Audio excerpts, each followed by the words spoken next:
வேலையா இருக்காங்க. கேமரா இருக்குன்னு கூட தெரியல பாருங்க. கேமரா பார்க்கல, ஒரு துணி சுத்தம்னு நினைக்கல. இவர் வந்து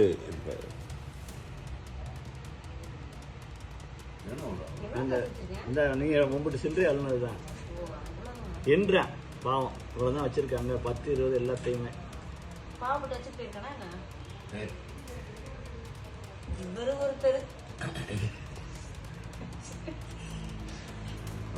மாலா வேறு போட்டிருக்காரு. ரெண்டு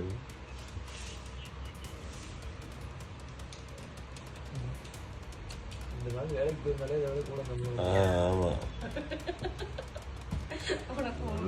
பொருள் ஆனால் இங்கே உள்ள ஆள் வருது இல்லையா? இல்லைங்க, ஏதாவது சுத்தனவனாத்தான் இருந்திருக்கு. கரெக்டாக எல்லாம் தெளிவாக போட்டு திறந்து வந்திருக்காதான். வரிசையாக 3 தடவை போட்டு தரணும். சாரோட போடணும், அடுத்து போடுவாங்க வரிசையாக 3 தடவைமா எல்லாம். அதை அவங்க இடத்துல போட்டு எடுத்துட்டு போயிட்டாங்க. போட்டு வச்சுட்டு போயிட்டாங்க. வீசிட்டு போயிருப்பாங்க. இதுவே வெளியே தான் கிடந்துச்சு. பார்க்குறாரு கீழே கால் போடலாம் ஒருத்தரோட இல்லையா? 11 மணிக்கு இறங்கியிருக்காங்கன்னா என்ன தைரியத்தில் வந்துருக்கான்? 11க்கே வந்துட்டான் உள்ள. 11 10